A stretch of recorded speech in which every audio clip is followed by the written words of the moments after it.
So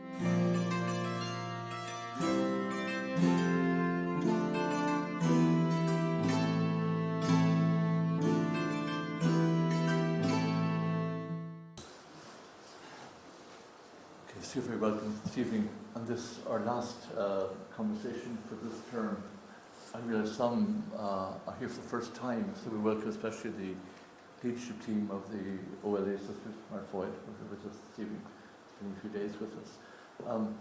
The conversation started about 8 years ago, and the idea simply was to continue the conversation that Dominic had in our bar in Toulouse. Every topic was open to conversation.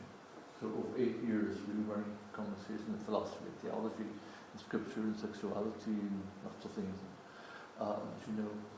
And I'll just remind you there's a program this year for the retreat house, for the other courses going on in the coming year. And I'll draw your attention to the insert, which I'll refer to at the end of the evening. For the last 2 weeks we've been looking at various aspects of the church. In particular, we looked at the area of synodality with Funchi Ryan. And last week, Angela Hanley, titled Get Up Off Your Knees, was looking at the question of empowering people, empowering all the baptized. So this week, when we were planning this term, I invited Stefan to take a topic in a sense which ties in with the other two, namely that to look at women in the church, in the early church, and more recent times I may allude to, but women in particular who have lived that baptismal call. Women in the sense who were kind of foundresses of movements, initiators, who weren't waiting for permission, simply that gospel fire in them. Stefan is known to many of you. He has been here on many occasions with us. He's a friend of NS4, and we welcome Tamara, his wife, who's joined us for our first time in NS4 tonight. Stefan has been writing in the area of spirituality, and in particular there are 2 books here behind me which he has published. One is the Song of Songs, and the other, if you like to say, an excellent introduction to spirituality. He is also involved with the John Main Christian Meditation Group, and is also, if I may say, an art historian, and you'll see in the slide in the PowerPoint tonight, this is coming out. Stefan is English, but thankfully he saw the light and moved to Ireland, just living in West Waterford, where we're neighbours there. So, Stefan, you're very welcome back to us again. Thank you. It's very very nice to be back, and I'm going to be presenting a little bit about a new book which I've written recently, which hasn't been published yet, but I put the manuscripts out there. It's called Her Story, Pioneering Women in Religious Life. And it's a history of foundresses of religious orders. They tend to get forgotten. There's the sort of Dominic or Ignatius or Benedict tend to get the highlight. But there are many amazing foundresses of religious orders.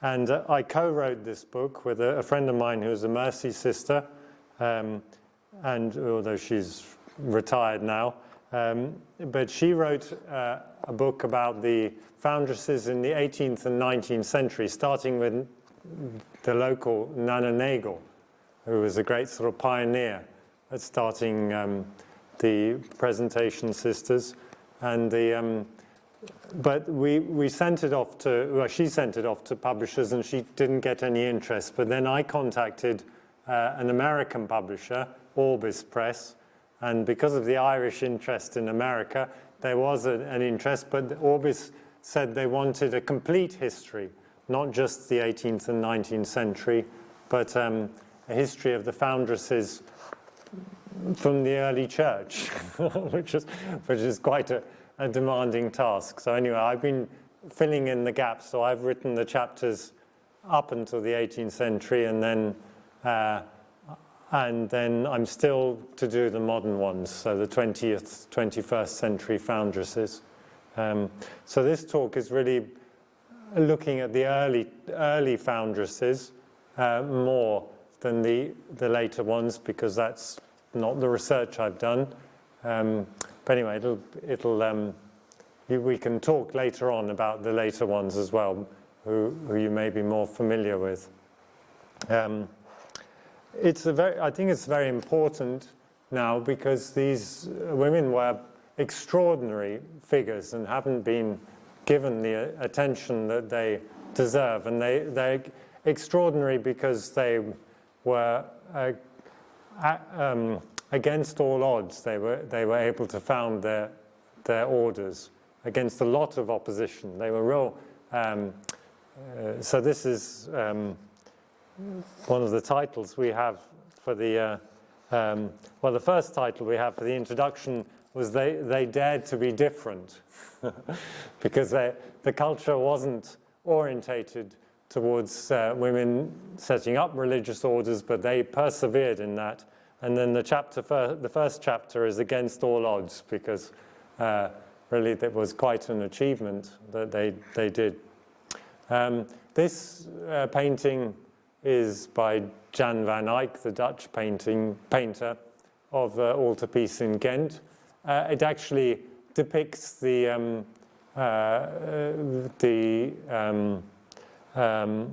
Ursula and her company, which is a medieval legend that Ursula, St. Ursula in around the 5th century, was supposed to have gathered around her 1,000 companions and went on pilgrimage across Europe. And this was a sort of, she was martyred on the way back from Rome. But the legend, it's a sort of legend, but it's a symbolic story.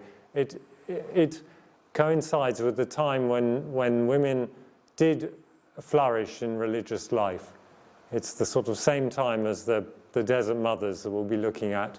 And it's a story that reflects this enormous sort of movement amongst women to open religious life for themselves, when previous to that it wasn't possible. So I put this in. It's also the front piece to the book, the Ursulines. You might come across the religious order of the Ursulines. That is rooted in this story of St. Ursula, which is,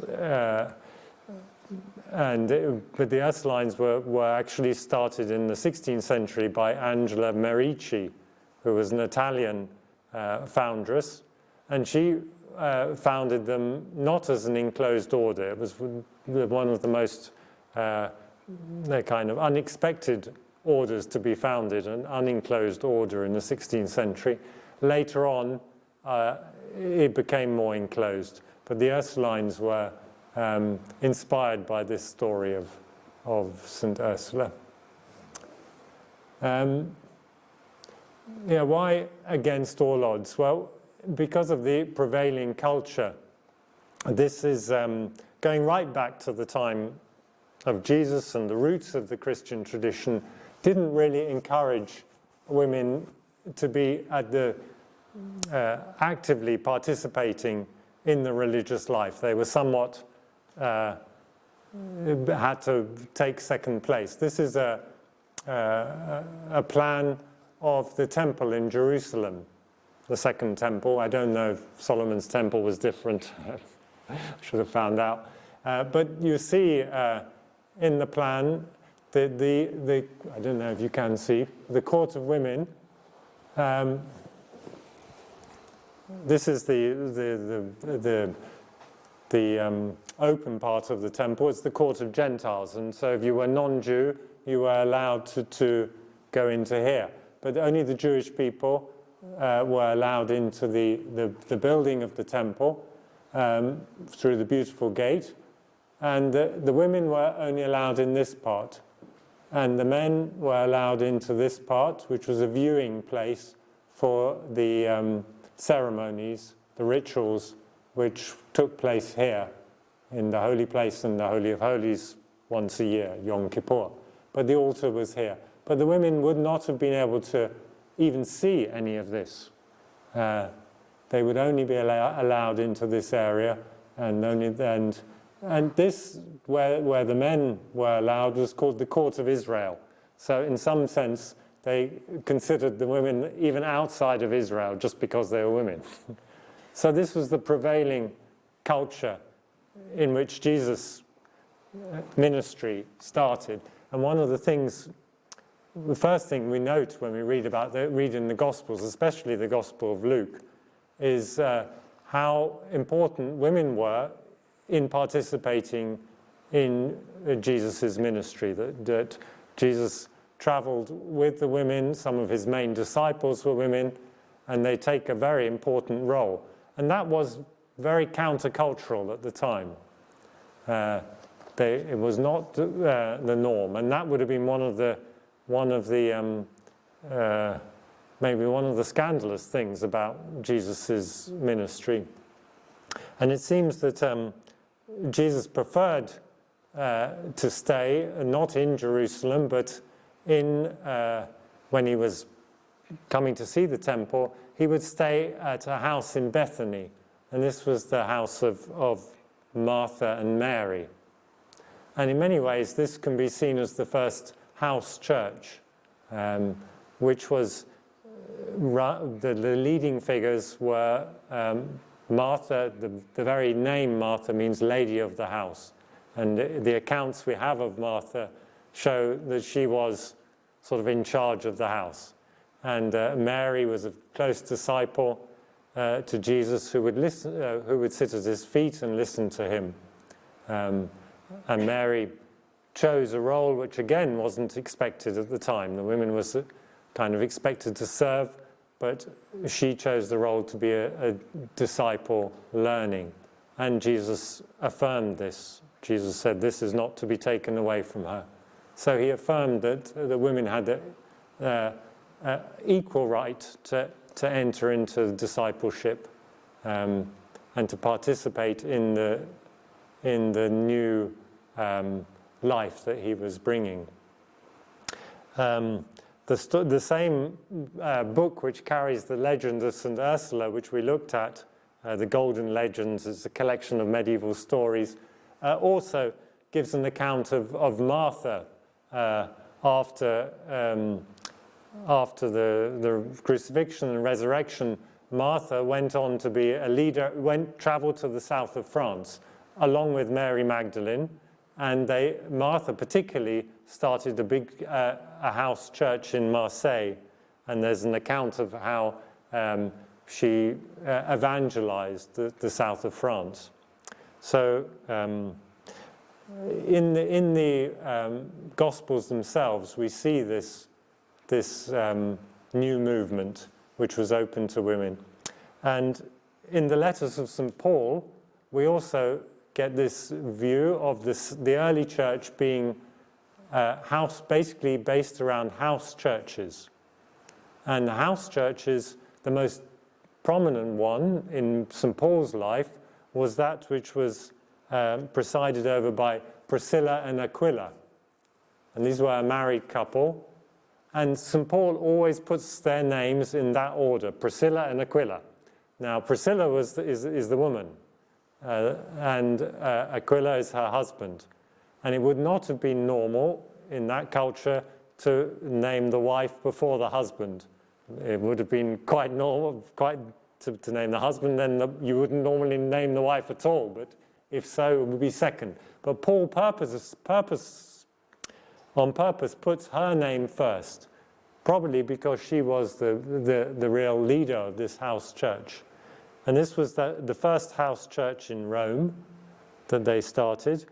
And then they left Rome at the time of the persecutions under Claudius, and they traveled to Corinth, and that's where they looked after St. Paul. And St. Paul was a tent maker, and Priscilla and Aquila also worked in tent making. They then left Corinth after founding a house church there and went to Ephesus. And there in Ephesus they trained a leading disciple called Apollos. There's an account of how Apollos went to be trained by Priscilla and Aquila in their house church, how to be a missionary. So basically the missionaries like Paul and Apollos were trained within these house churches and found their homes there. They then went back to Rome at the end of their lives, Priscilla and Aquila, and spend their last years in Rome with St. Paul. So they're very close to him. How the missionary side of the church and the house church went together, but in the early church. Also in Jerusalem, we hear of the first house church, which was run by Mary, the mother of the evangelist Mark. And this is also in the Acts of the Apostles, how a woman, the mother of Mark, was the one who looked after that house church. So these are the first kind of religious communities. But what happened, when we see in the catacombs in Rome, paintings of women in prayer. And this could have been a painting of Priscilla, we don't know, but it's a woman because she's wearing a head shawl, raising her hands in prayer. And this is an example of how important the women were in the early church in leading the prayer. In the second century, you start to see this change from the house church and charismatic leadership within the church to the ordained presbyters. You see this in the letters to Timothy and Titus, where there's much more emphasis on the ordained presbyter and the bishop being the leader of the church. And this, you get a shift. But still, this was a time when they didn't have church buildings. So it was still meeting within churches, but there would have been maybe a shift away from towards an ordained ministry, which was just men, so in terms of leadership. But also at this time, you start to see the beginning of women's communities. There's an account in these letters of Timothy and Titus about looking after the widows and the virgins. It's the first mention of looking after the widows and the virgins. You do get it in the Acts of the Apostles. Stephen, the first martyr, he was looking after the widows. So there was a group within the early church who later became widows and virgins. But at the beginning, it was women older women maybe, who had married and were widowed and were then looked after by the church. But they were soon joined by younger women who chose not to marry. And these formed women's communities. And the early church, there was an emphasis on making sure that these communities were looked after and supported. So you start to see in the 3rd century already accounts of these communities. For example, Jerome, one of his main disciples, Paula, started a women's community where it was her daughter, and her granddaughter were all in this community. 2 were widows and 1 was a young child who was brought up in. So you start to get these accounts of, and also St. Anthony, the first monk, he had a sister who, in the life of Anthony, written by Athanasius, we hear the story about what does Anthony do with his sister. He gave his money away to the poor, and he wanted to go and live in the desert, but what does he do with his sister? But he gives her to a community of widows and virgins where she's looked after. So we get little traces of this beginning of religious life. And in the 4th century, alongside these early monks like Anthony of the desert, you start to see these accounts of the desert mothers. Here, this is a painting by Nestorov, a Russian painter. And you see the desert fathers rather elderly and the desert mothers younger. But this, the account of the desert mothers was a great flourishing of religious life just at the time when Christianity became the official religion of the empire, and they're building churches. And just as when you would expect Christianity to become a very established part of society, a whole movement was to break away from society and to start communities which were quite separate from the civilized world, the Roman world. And they went into the desert, into the wild places. And so this was the same time as the legend of St. Ursula, which represents this movement of risking your life, going into the desert. And Ursula went on this pilgrimage. And this was also a time when other pilgrims, we have the account of Egeria, who was a Spanish nun, who went on the pilgrimage to Jerusalem, and this is in the 4th century. So the women were traveling, they were starting communities, and this was a great sort of flourishing time for women's religious life. These are icons of the desert mothers.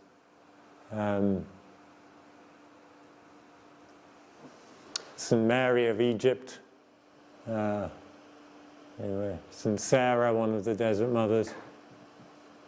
Anyway, there was, and some of them, I'll come back to that.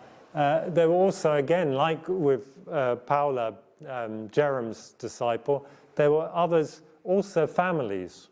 A whole women's side of families would start communities. There was Melania the Elder, who started a community in just outside of Jerusalem, and she brought her granddaughter, also called Melania the Younger, and these two, grandmother and granddaughter, founded this community, which was very important. In fact, one of the many of the important male religious of the time spent time there. Jerem, Evagrius spent time there, one of the desert fathers. But it was this community run by a grandmother and a granddaughter, the two Melanias. Here we have Melania. And these desert mothers, these are the ones we know about. There's collections of sayings from the desert, and most of them are from the desert fathers, but there's mentions of, there are many from the desert mothers as well. And probably a lot of the anonymous sayings were from the desert mothers. And you can see how it was a lineage. They kind of passed on their wisdom from one to the other. You see how one famous desert mother was succeeded by another one, and they passed on their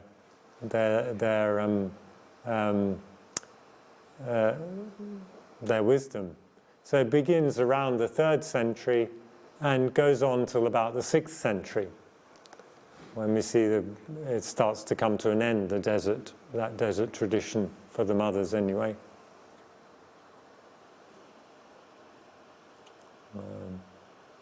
So here you can see Macrina the Elder and Macrina the Younger, grandmother, granddaughter, Paula the Elder, and then this, I think this was her granddaughter here.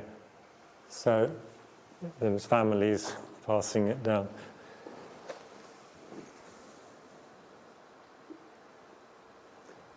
This is another one, Amma Syncletica. Most of the sayings in the collections that are attributed to the desert mothers are attributed to her. She was one of the main teachers. And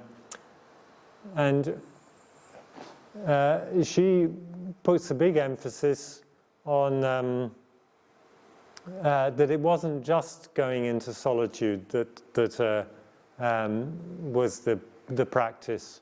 That you could, she saw many of the people coming to the desert and still comparing themselves to others, still trying to impress others with their fasting and whatever.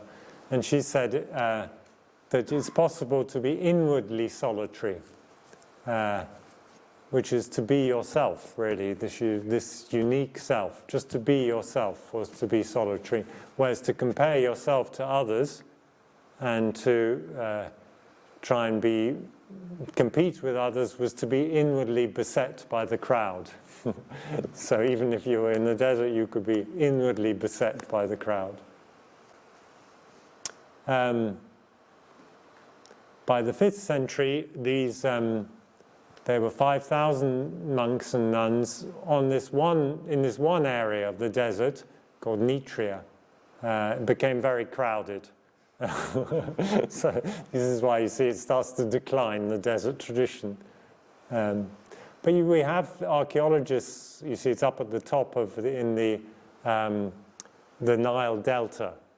There were monasteries down by the Red Sea as well, St. Anthony's and St. Catherine's on the other side of the Red Sea.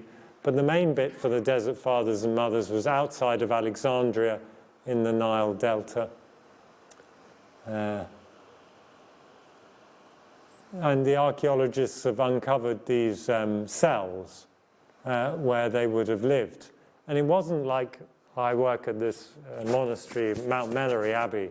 The desert monasteries weren't like huge buildings at all. They were small cells where they would live They would live on their own or with a small group of disciples.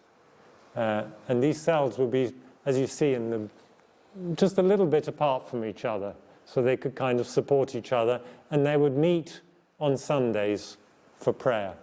But apart from that, they'd be left to get on with their lives. You have one. This is a plan of the cells. So relatively comfortable. You'd have the elder's bedroom. So if this was a desert mother, this would be her bedroom, her oratory, her workroom. They used to earn their own living. They were famous for weaving wicker baskets. But they'd have guest rooms where they'd receive guests, and a kitchen. They'd have a room for a disciple, and then apartments for visiting other visiting pilgrims. Most importantly, each of them would need a well in order to survive out there. So this was the beginning of religious life. Sometimes we think of these big institutions, but actually it was a house which was open to hospitality. But yes, Syncletica. But even at this time, the monastic virtue of stability. It's not a vow which the Dominicans take, but it's a vow that the monastic orders take. They're supposed to stay in one place, and that they remain in your cell, and your cell will teach you everything. The main practice was to stay in that very simple life, and the very stability of the life and the ordinariness of it would be the way you'd learn the wisdom.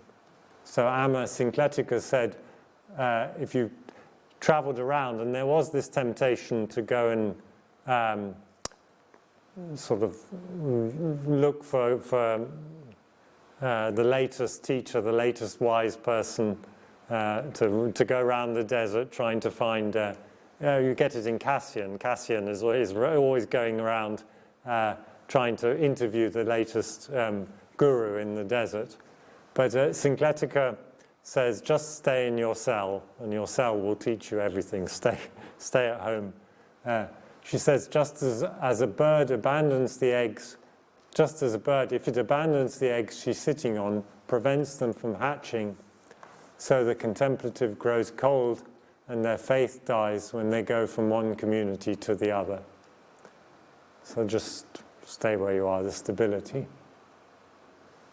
And then the other emphasis amongst the Desert Mothers, in contrast to the Desert Fathers, was whereas the Desert Fathers tended to compete with each other with fasting and vigils and not sleeping and not eating and all this stuff.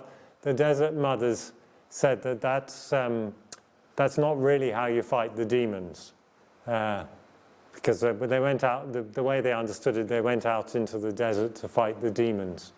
So Amma Syncletica says, what makes the demons go away? Is it fasting? But her disciples replied, well, no, the demons replied, we do not eat or drink. So you can't, the demons are quite happy if you fast because they don't eat or drink either. Is it vigils? They replied, we do not sleep. If you can stay up all night, it doesn't harm us. Is it separation from the world? We live in the deserts. Separation doesn't. But what power sends you away then, she says. And they said, nothing can overcome us, but only humility. Humility is the way. And the last thing they taught was silence. This is a drawing of Amma Anna, Mother Anna, one of the Desert Mothers.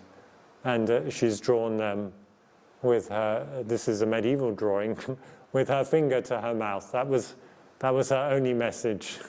She didn't say anything, just silence. So this was the movement from the 4th to the 6th century, the monastic movement, which came also to Ireland through Celtic monasticism. There's evidence that the Egyptian monks travelled to Ireland, and places like Skelligs were very much on the same spirituality as the Egyptian desert monks. And you have great foundresses also in Ireland with St. Bridget in Kildare, who was also came as a in the 6th century at this sort of flourishing of women's monasticism. The thing which happened in the 6th century was this double monasteries, and again this was influenced by the Egyptian desert, where there were desert mothers and desert fathers, and throughout Europe at that time there were double monasteries founded, like the one in Kildare, where there were monks and nuns, and quite often under an abbess. So for example, Bridget at Kildare was abbess over the monks and the nuns, and she even managed to appoint one of her monks to be the bishop, so she was in authority over the bishop by being the abbess of the bishop. So, but there are many other examples at this time of St. Hilda of Whitby in England was a very important one. Also, again, a double monastery, monks and nuns, where she was the abbess. St. Etheldreda of Ely, St. Ragueld in France. Trying to think of some others. Anyway, this was a sort of flourishing. But what happened to a lot of these monasteries, which we know from the story of Skelligs, is when the Vikings started in the 9th century coming, and they made a beeline for these monasteries because there was a lot of treasures in them. So they became less and less safe to be in. And particularly for the women, it became less and less safe to have these big monasteries because they were particularly vulnerable from Viking raids. They couldn't. So you start to see between the 9th and the 11th century a decline, and these monasteries disappear. Also, a big emphasis on enclosure for women. This started around this time. that women had to be enclosed. There was a reform movement in the church which did a lot to support the male monasteries, called the Gregorian Reform in the 11th century. It sort of did a big kickstart for the male monasteries, but it insisted on the female monasteries to be strictly enclosed, and also prohibited double monasteries. So you couldn't have monks and nuns anymore. That was prohibited during the Gregorian reforms in the 11th century. But this meant if the women were enclosed, there was no one who could really look after their finances. If they had land, they couldn't go out, they couldn't manage their land, and they were vulnerable to attack from these Vikings. And so the women's monasteries declined a lot at this time. They became dependent on protectors to look after them financially, to defend them. So they lost their ability to manage their own lives. And this is really the end of the great period of women's monastic life. It led to poverty and a great decline between the 9th and the 11th centuries. Now this changed in the 12th century when there was, but these were incredible women who managed to turn it around in the 12th century. A few extraordinary women who created a new vision for religious life for women at that time. Probably the most famous one now is Hildegard of Bingen, who started a monastery started 2 monasteries in Germany, but she's one of a number at that time. A lot were linked to a movement which I haven't gone into so much, called the Beguines, which also started at this time, just when religious life was in decline because of the insistence on enclosure. It started outside the monasteries amongst lay people. These groups of women known as the Beguines. And this started in Germany and in Belgium and Holland and spread into France. And the Beguines were supported by the new religious orders, the Dominicans particularly, but they also were supported by the Cistercians in that when they did have to, and gradually the Beguines were forced to join religious orders, they tended to join the Cistercians. And this was the beginning of the women's Cistercian movement. Prior to that, there was no. St. Bernard and the early Cistercians, they had no women. There wasn't a women's Cistercians movement. But gradually the Beguines created the women's. So I live next door to the nuns in Glencairn. That all started with this movement to create a new religious life at the same time as Hildegard of Bingen. Hildegard was a mystic. So she writes that since she was a child, I've always had these visions in my soul, even until now when I'm more than 70 years old. So she lived to an old age. She writes to her confessor. She lived to an old age from 1098 to 1179, so she was 77 years old, which was very old for the Middle Ages. Yeah, and she was a mystic. She's known as the Sibyl of the Rhine, and she was born here amongst. Anyway, that's a little picture of a chapel where the house was where she was born. In 1106, she was given at the age of 8 as an oblate. That's a child who is affiliated to a monastery. She was given to a desert mother, really, Jutta of Dissy-Bodenberg, who was a countess. She was actually a countess, but had chosen to live a solitary life close to a monastery. And this monastery was the Disibodenberg, which is the Mount of St. Disibod. Disibod was a 7th century Irish monk.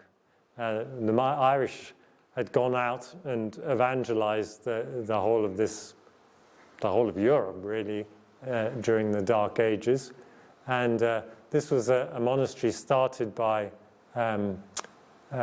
this Irish monk, and but it was founded later by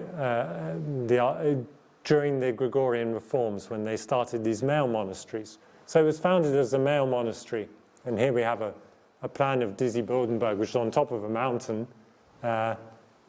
This is the male monastery, which was all being built at the time when Hildegard, as a little girl, was living here in the female monastery, which is, this is typical Gregorian reform, sort of big emphasis on getting the men monasteries going, the women monasteries as a little side thought.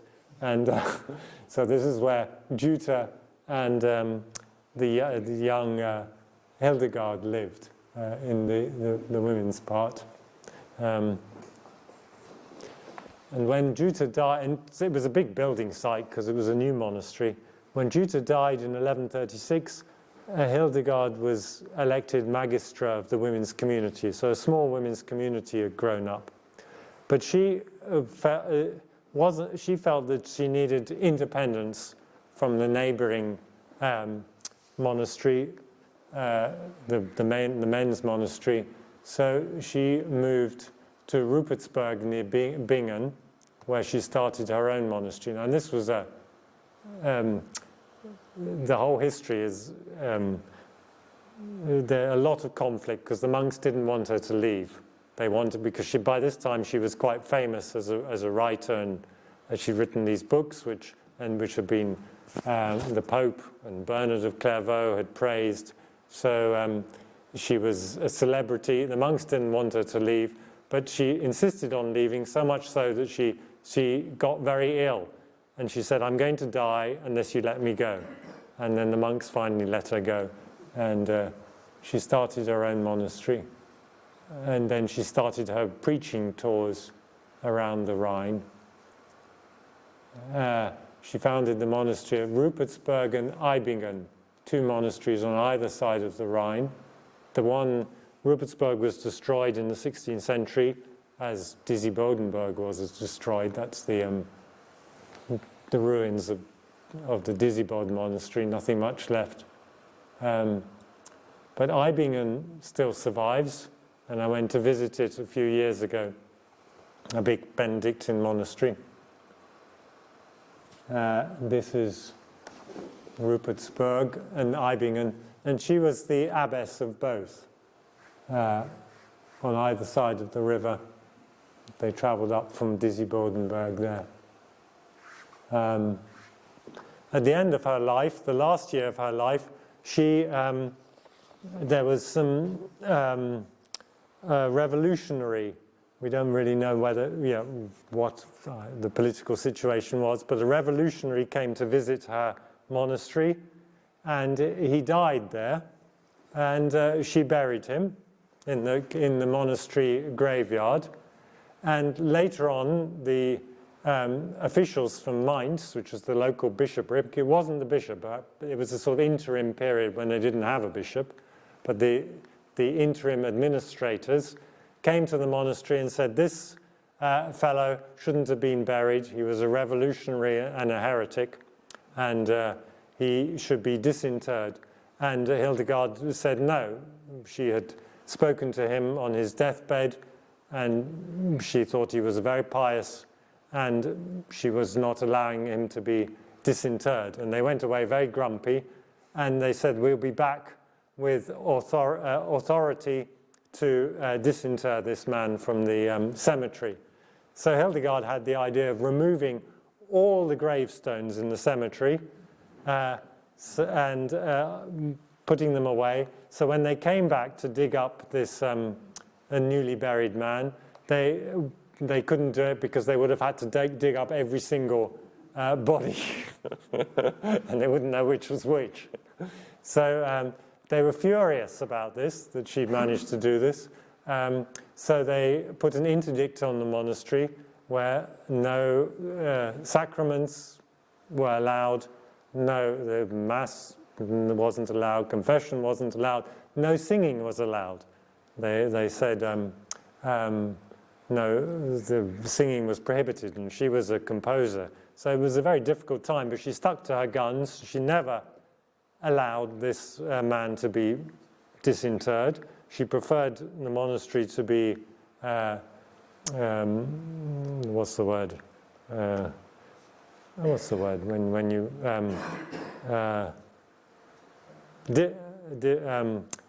discommunicated, what's the word? Excommunicated, yeah. She preferred the monastery to be excommunicated than to give up on her support of this dead man. And finally, a new bishop was elected in Mainz, and she wrote to him and said, anyone who prohibits singing in this life will go to a place where there is no singing in the next. And the bishop was so scared that he lifted the interdict, and right at the end of her life, the sacraments were allowed again. But she's an example of one of these very strong women in that time who got women's religious life moving again. This is the Abbey of Eibingen, which still exists. And beautiful frescoes. And there are the nuns. I went there for Vespers. They're still there.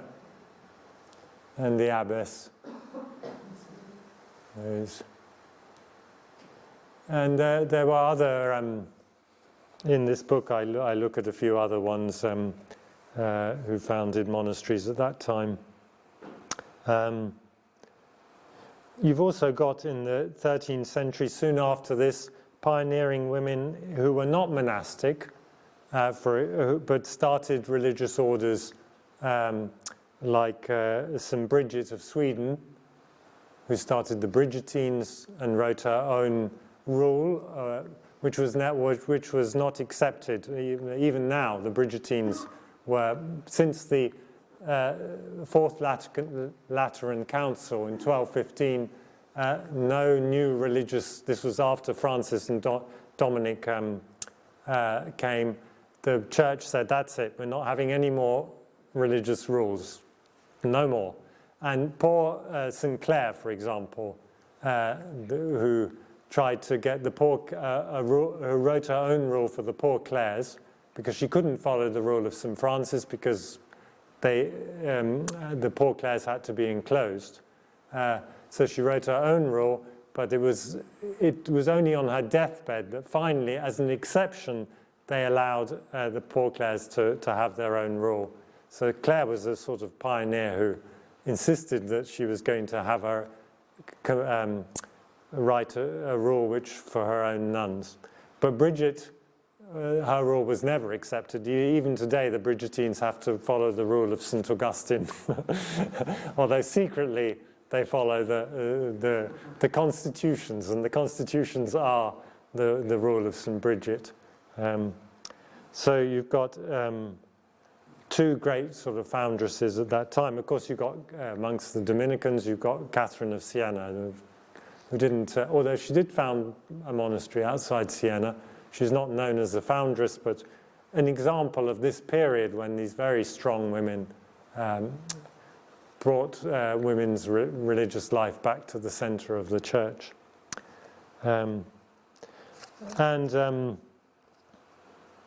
So this, and then you've got a movement in the later Middle Ages towards the revival of the solitary life, the anchoresses like Julian of Norwich. You get a lot of examples of that in the later Middle Ages. But the monasteries went into, after this sort of second great period of the 12th, 13th century, they went into a bit of a decline and became a bit too comfortable. And we have to wait until the 16th century when we get the last great medieval foundress and reformer, which was Teresa of Avila, who really comes right at the end of this period and is the last one I'll be looking at, where she really reinvigorates the whole of the women's religious life throughout, well, starting in Spain, but then throughout Europe. She founded 17, well, you get different accounts, 17 monasteries were founded. 2 of those were male monasteries, 15 female convents. 1 convent didn't closed even during her lifetime, so 14 that continued. Why this was moving on of its own accord. This is anyway. This is the only picture we have of drawn in her lifetime of St. Teresa, which was drawn by one of her cousins when she was a young nun. It's the only picture we have. A sculpture was made of it later. This is a monument outside Avila, the place where Teresa decided to become a nun, aged 20. She was a very lively girl, not a mystic from childhood like Hildegard. She was very ordinary. She loved parties. She loved dressing up. She's got a mind of his own. And but she did decide at the age of 20 to become a nun. And this monument has been built at the spot where she decided. And it's expressive, really, of the spirituality of Teresa, which is a combination of this enclosed monastic thing, which came from the Middle Ages, but also this vision that the Franciscans and the Dominicans brought, which was to be open to the world. And this monument expresses that. It's sort of centered on the cross, and yet it has no walls. It's open to the world, open to the sky and the world around it. And the Carmelites always feel they're praying for the world. They're not on retreat for their own sakes. They're on retreat for the sake of the world. So it's part of this same movement as the friars. Oops. That's her original convent in Avila. And then she started 14 other convents. And again, very difficult, the foundations. She had a lot of opposition. She looked for support in every place she could. Her superior amongst the Carmelites, the Carmelite provincial was against the reform. The male provincial, who was in charge of the women's Carmelites as well in Spain, was against it. So Teresa sidled up to the local bishop in Avila and got him on her side and started the first reform without telling her religious superior, but doing it with the bishop's support, and then opened the monastery and got much to the fury of all her co-religionists, other Carmelites. And then when the papal legate in Spain took against her and said all these monasteries should be closed, she sidled up to the king of Spain, Philip II, and managed to get support there. So she was always working out ways of getting support whenever anyone opposed her. So she was quite cunning. But she had to, these books, the Book of Foundations and the Way of Perfection, most people would read, if you do read Teresa, the autobiography and the Interior Castle, which are her more mystical writings. And she did become a mystic, an incredible mystic. But these books are the writings about her foundations and the writings she made for her nuns. So these give a bit more of a vision of the religious life. But all her efforts against, in the face of all the obstacles, was this sense that it was God's work that she was doing. And she was a great example of how the contemplative and the active, this whole medieval idea that the contemplative and the active are different. Teresa was the busiest nun you can imagine, and the most contemplative you can imagine as well. So they're not. And this her famous bookmark. This is the actual writing of Teresa, the actual bookmark. Let nothing disturb you. Let nothing frighten you. All things are passing away. God never changes.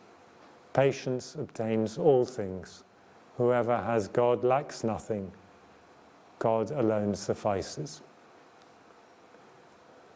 So this simple message really is the contemplative in action. This was her first convent. She founded in a villa, St. Joseph's. St. Joseph was her great devotion. And this is the one she founded against her religious superior's permission. And this is a picture in the 16th century, and this is today. You see, it hasn't changed at all over all that time. She wanted her communities relatively small. She didn't like these big monasteries. They were supposed to be 12, maximum of 20 in each community.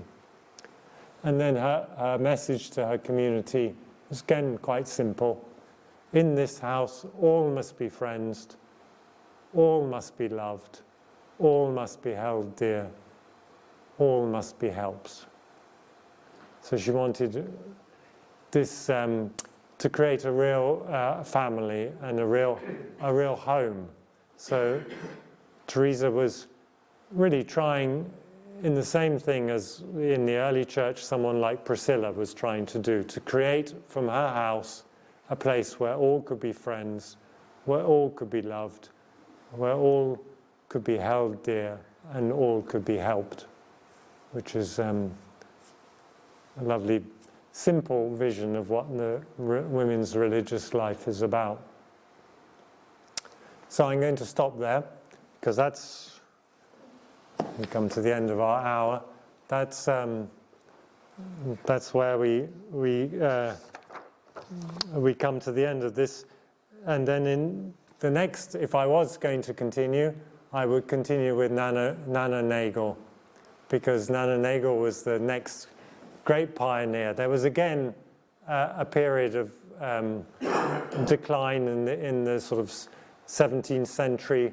Enclosure was again very strict, and the next great revival in women's religious life started really in Ireland with Nana Nagel, who started this idea that the women could go out of the enclosure and be religious in the world. And that starts a whole new chapter of women foundresses in the 18th and particularly 19th century of orders that were apostolic and missionary and charitable rather than enclosed. So that's it. I was talking to Stefan there. We were saying it might be nicer if we form a circle for the conversation. So if you might put the chairs a circle, otherwise we'll come to Q&A. The circle forward is forward. We could do a circle. Sorry for disturbing you now.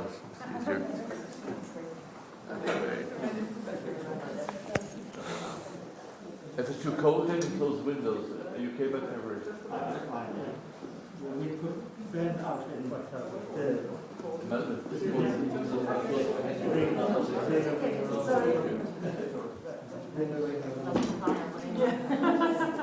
It feels cozy, right?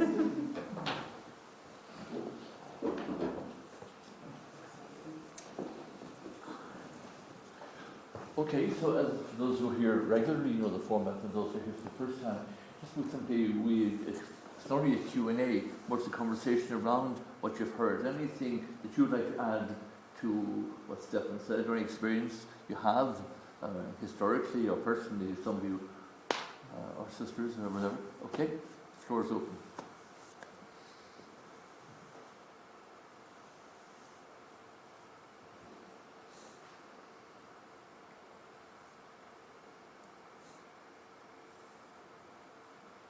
can I throw the ball in? It struck me listening to Stefan that this is a general statement, and it's a sweeping statement, but I'll say it anyway.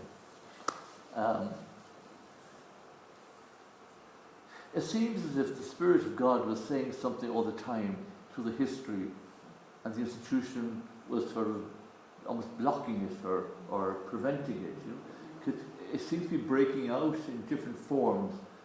You know, whether it was anchorites, Hildegard Bingen, Desert Mothers, and now he finished with Nana Nagel and Catherine Macaulay, you know, and others, Mary Martin, who had difficulty allowing, you know, the church blocking her from nuns becoming gynecologists and becoming sisters working maternity. You know, if it was improper for women and sisters. You know. So it seems as if there was a sort of an outbreak all the time, spontaneous or providential outbreak, and it seems to be pulled back. That pull, the tension seems to be there. Is that a fair comment? Is it?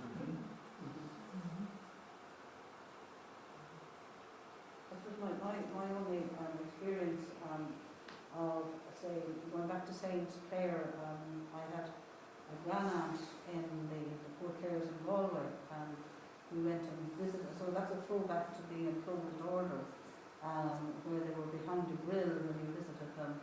And if you wanted to give them a gift or anything like that, you had to put into a kind of a barrel that stood around. Yeah. You gave your gifts that way. But they, and interesting enough, because they were enclosed, they had to have one or two nuns then that greeted you to bring you into the enclosed area where you could meet with my aunt, and indeed we used to meet all the nuns as well. That we, you know, if one nun had a visitor, everyone got a visit as well, you know. But it you know, and then obviously there was part of church services and so on, you know, and then you go down to benediction or something later. It was, you know, it gave us an insight into the kind of a little bit of a throwback really to, I suppose, an older time. I'm looking back at, say, the late 60s, 70s now when I was there, you know, but they were still, actually that, I've been up there in more recent times, and they're far more open in their enclosure, you know, if one can be that, you know. But the only time I did meet my aunt outside the enclosure was when she was in hospital and she was dying, you know, so that was the only time we actually got to be close to her, you know. But yeah, that was my experience of it.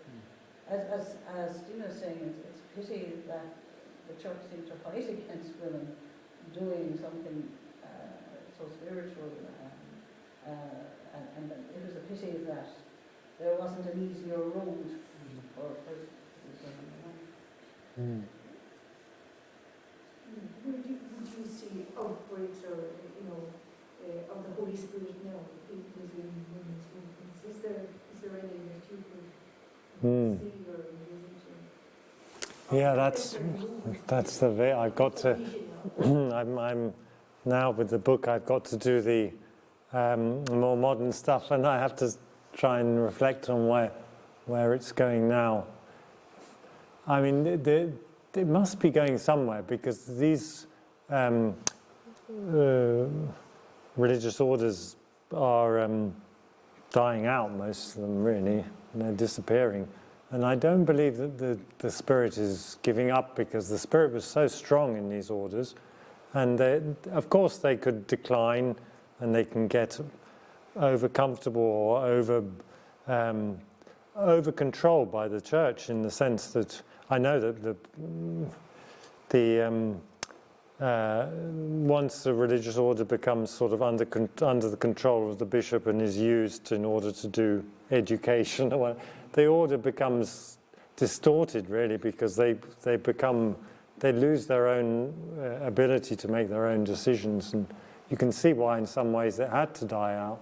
But the original charism was always creative. It was always starting something new, and normally the church was like bewildered and took a while to even accept it, and then later on it becomes something the church uses in order to do its work and they become a workforce for the church, and then it goes into decline. So you can see the same picture happening again. But that original creative spirit, which you get with the foundresses, and I'm sure it continues. It continues within the orders, but many of them are dying out. So it must find new forms. But what those forms are, I don't know yet, and I don't know. I mean, the lay people, we're probably moving into more like what happened with the Beguines, which was informal, not so much people taking religious vows, but lay people taking on the charism of the spiritualities that these orders represented, which was always the third orders became the most creative sides of the religious orders, like Catherine of Siena, or became the most creative side of the Dominicans, and it was often the lay people who sort of take on that original charism in the most creative way, and that's probably what's going to happen now. But I don't know. I think just one example strikes me, this new monastic movement where people are living monastic life in the world and not even living together. Yes. It's something that's happening at the moment to me.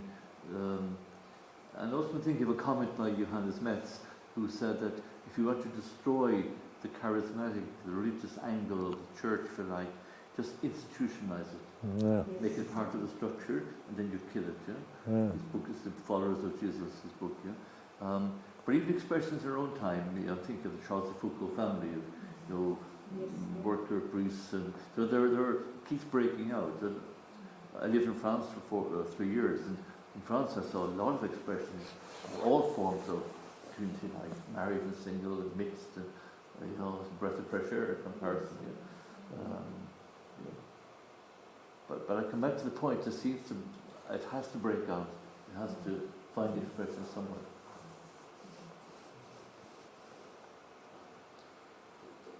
There seems to be a tension between the contemplative, and the active. That's just the thought I have now. That it's even when reflecting on the question you asked, Stephen, that thought came to me that, I think that in the world that we live in, it's very much about action, fixing problems, but the contemplative is, maybe it's complementary to that, but it seems to be in tension with it as well. Yes. Well, the division between contemplative and active, I think it was particularly harmful for women's religious life. From the research I've done, that particular split, because it compartmentalized them in a way that never quite happened to such an extreme with the men, because the men were kind of allowed to be active despite being contemplative, whereas the women were like completely locked away, or they were completely overworked in the schools or hospitals or whatever, and they were active, or they were contemplative, and whereas bringing the two together, most of the foundresses of these religious orders are deeply contemplative, even if they found active orders, because they never saw themselves as, and the ones who founded contemplative orders, like Teresa, unbelievably busy. So that they never really saw themselves as founding an active or contemplative order. They saw it as coming from the same place, that you served Christ in just different ways, but it was always from the same. Like Mother Teresa, is she active or contemplative? It's a form of contemplation and a form of action at the same time. Most of them have that sort of vision.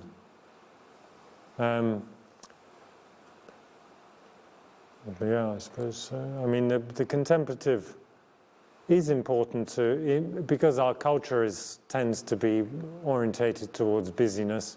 The contemplative is important, and I think sort of meditation groups is a very important part of recovering that contemplative.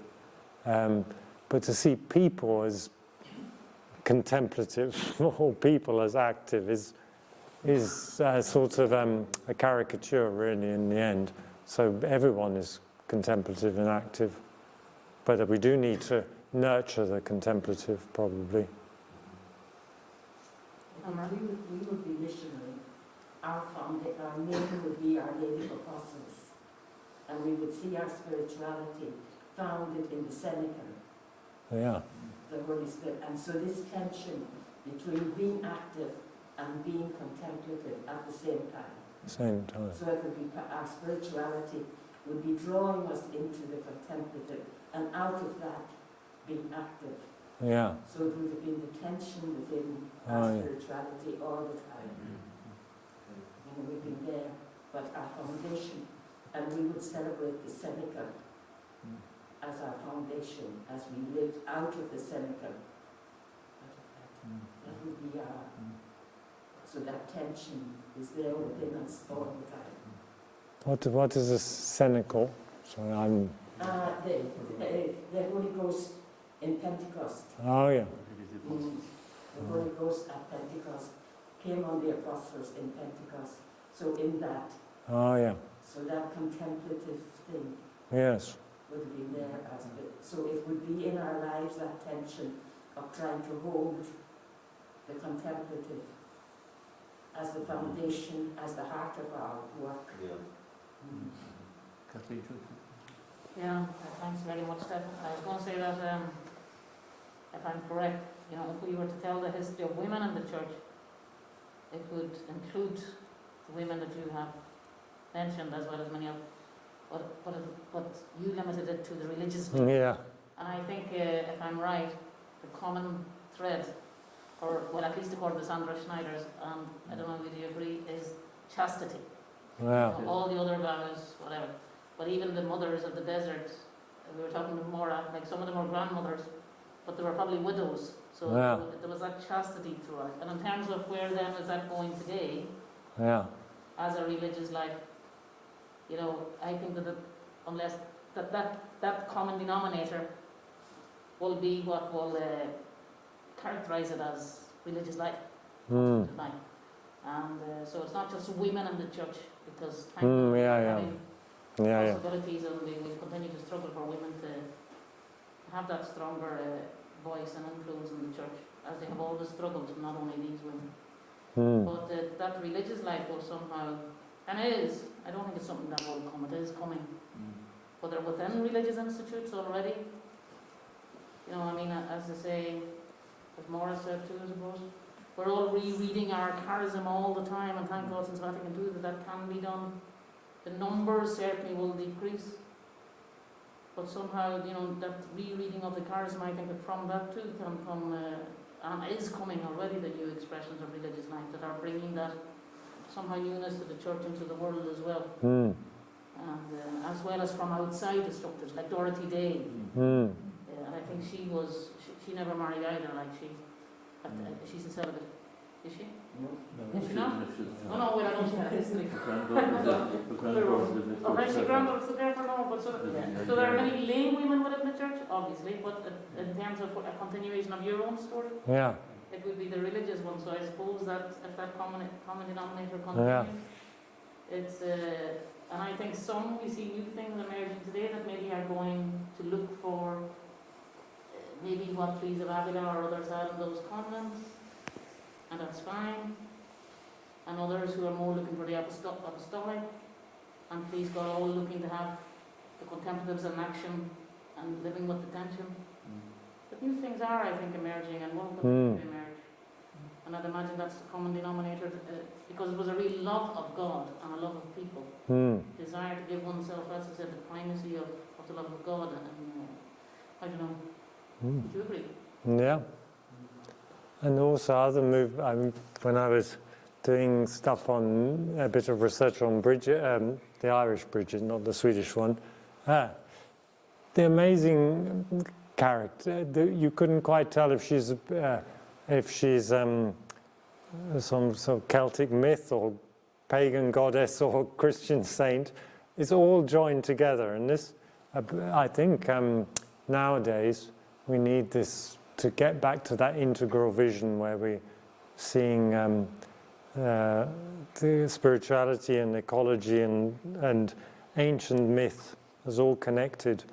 Because one of the problems in Christianity is it rejected all that sort of natural world, and that I think that part of our decline is because that is a paradigm which no longer works, and we need to be much more open to God's action in the sort of nature, in other religions, and in kind of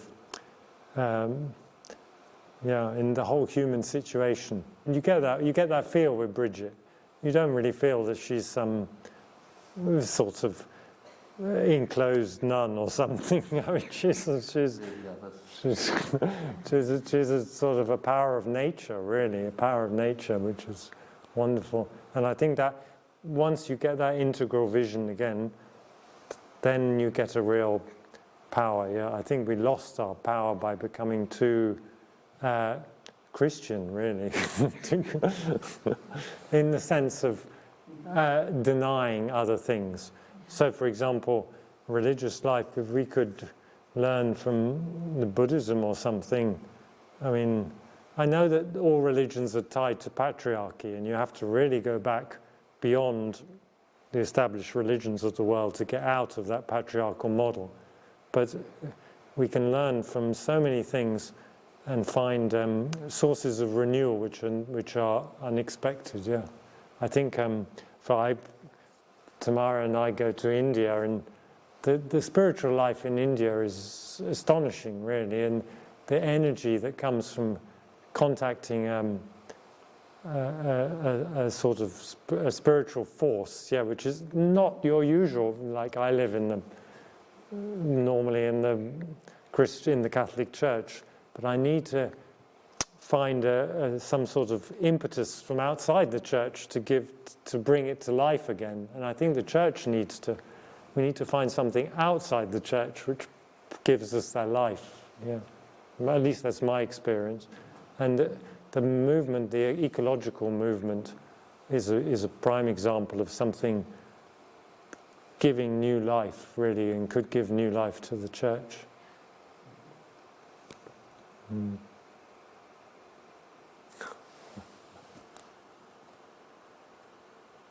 Is it getting back that it should be more about the individual person rather than communities? We know that communities are very important and they've been witness to it. But to get back to the individual and we see God in that person. For too long I feel that, the church divided the spirit somehow between men and women. And there's only one God, one Son, one Holy Spirit. And it's just bring that back to the individual and seeing the individual as such. I mean, I've got a lot of housewife friends, and I can see God in all of them, because they're so aware of the Spirit, they're so aware of everything around them.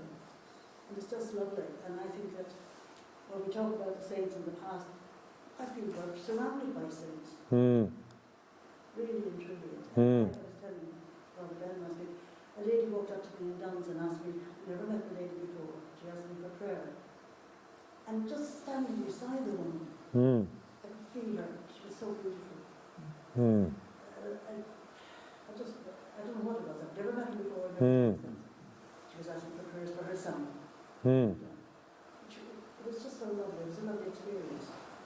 And I find that with my friends the same thing, that they're aware of a oneness.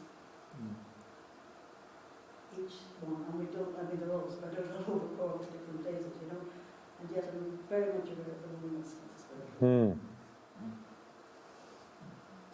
So that, I think God is very active.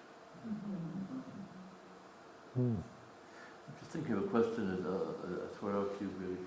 Iris Murdoch once said in her novels that she only has one question to ask the main characters. The question she said is, what are you afraid of? What are you afraid of? I'm just wondering, looking through what Stefan is presenting and what's been shared so far, is there a fear from the institution that is blocking, or is there a fear about the freedom of the Spirit of God, or is fear part of this, if I use the word resistance, historical resistance, as Stefan outlined it? Fear. There was a fear that blocked Nano. There was a fear that prevented Catherine Macaulay from her famous quotation, "I went walking nuns, walking among the people of Dublin." What blocked? Where was the blockage coming from the institution to try and prevent that? Rules and regulations. It was a question, a more fundamental question. The fear, the other side of fear is protecting something. So what's being protected? Is it, as Kathleen was saying, is this a question, is it linked with celibacy? Is it linked with sexuality? Is it linked with misogyny? Is it linked with the women? Or as Stefan was saying, is it a fear to think outside the institution? I think it's the fear of any institution of a new creativity, a new movement of the spirit, and it's trying to contain it. And I think even within our community of Christian meditation, there is that sense of trying to contain by structuring. Do you know what I mean? And I think that's, it is a main attribute. And I say necessarily main, but main attribute to try and contain the spirit. And even after the Second Vatican Council, there was an attempt to put it all back in again. You know what I mean? So there's an element of that in going on throughout. You know what I mean? And when you say it's a fear of losing power, maybe, something like that. Yeah, something going beyond control. Hmm. And yet, all these orders that have been set up, not only they were set up in Ireland, first of all, and then they reached out to many parts of the world. They've been a cause of wonderful, I suppose, work done, bringing great credit to the Catholic Church, and indeed was a way of, initially they might have gone out to look after the sick or to educate the people or to help them to organise their lives so they become independent. And eventually also they converted millions of people to Catholicism. So you just wonder what was the problem, that they couldn't see that this was a positive move. And yet I think they have to acknowledge, as you say, the Spirit eventually got the better of those that stood in the way and said, yes, this is a good thing, not a bad thing. So this is always the way that anything new in any society, that will always be a bit of a kickback initially to, oh no, we can't cope with that, to kind of saying, yes, this is a positive thing. So I do think that I think the boundaries must always be stretched, and obviously through dialogue and so on, to be prepared to, each grouping has to be prepared to move a little bit, but that the greater good is done in the long run. Mm.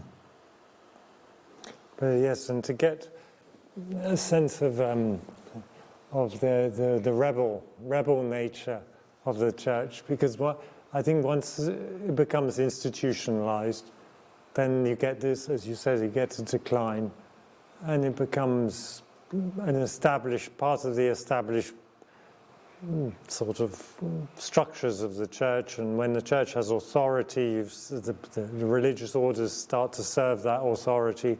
They lose their own kind of inspiration, which got them going, which was sort of rebellious. Even Nana Nagel, she chose the name for the order, the Presentation of Mary, a presentation in the temple. And that was quite, because do you remember that first picture, the women's court, and they weren't allowed into the holy place, Well, the exception of that was the presentation of Mary, because she was, according to this early Christian document, she went to live in the holy place, and she was brought up, spent her childhood from the age of 3 until the age of 12. Again, it's a sort of legend, we don't know if it's a fact, but that's the story, that she lived in the sanctuary, in the temple. And it's this, so by Nana Nagel taking that as her model, was the idea that women could be right at the center of the church's life, right at the center of the sacred, that they weren't left out in the sort of peripheries. Yeah. I think it's definitely, I think fear is a good way of putting it, or maybe threat, or I don't know, because before you mentioned that picture, that was the one that came to my mind. It hasn't really changed, you know, if we go to the institutional church, if we go to the synod or whatever else, we will have the Gentiles, and then we will have the men's section, this is all happening, and the women, or those who are not. I mean, that is a fact, it's not a rebellious statement. And even those you have shown, you know, it was that the women, despite the system or the institution, they were moved by the Spirit, they were rejected, they were opposed, they continued, then they were accepted, then they were shaped, then somebody else comes up with something, you know, is moved by the Spirit for something new. I think throughout the ages we can almost see that. And I fully believe we will continue to see it.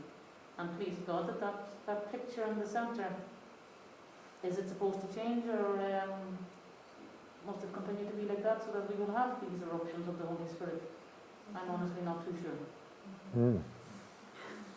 I like the word eruptions. I thought it was calm first.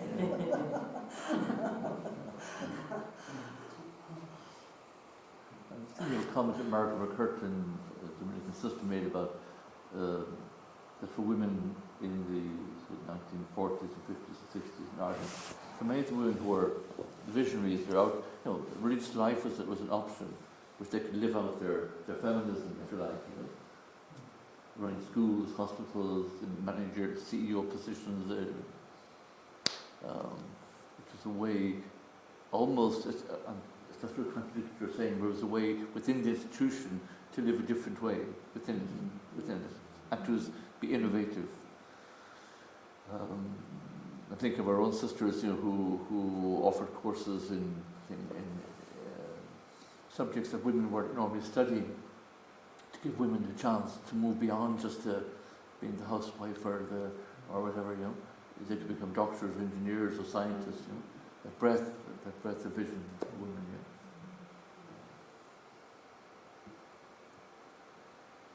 yeah. And who hasn't spoken, like to throw a comment in? I'm conscious of your comment distance, so I'm going to keep it too late. Who would like to throw a comment, an observation on the topic, or anything Stefan said, or?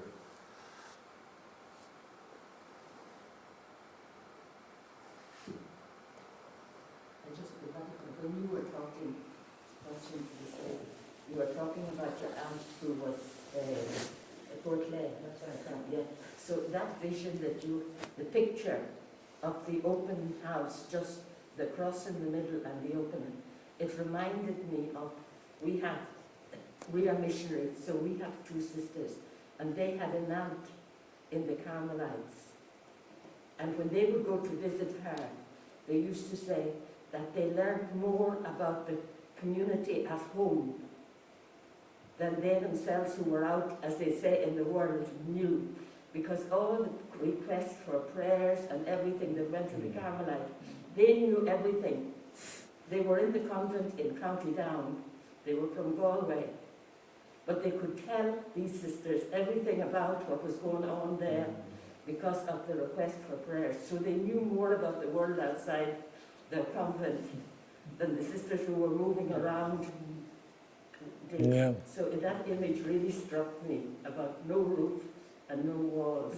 Yeah. You know, so the request that came into them for prayers, who was sick, who was doing this, who was doing that, they had it all, and were able to share it to the one outside.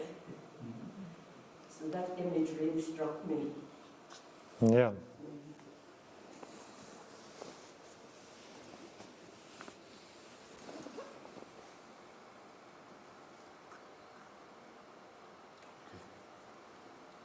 so before closing, just two things. One is once again to thank Stefan for getting me here safely on time. Very, very much. Yeah. Stefan has been a friend of us with us for many, many years in the sport. We're very always delighted when he accepts the invitation to come to lead us, because you always bring a certain unique style of presentation to us, and you're not afraid to present something which challenges current thought in certain centres, certain groups. So for that, and also for your love of, as I've known you, for your love of what you study, just as you're not an academic, you love this topic in this area, and you would live it as well. So we're very honoured, really, that you would give us your time this evening and your presence. Yeah. So thank you again very, very much.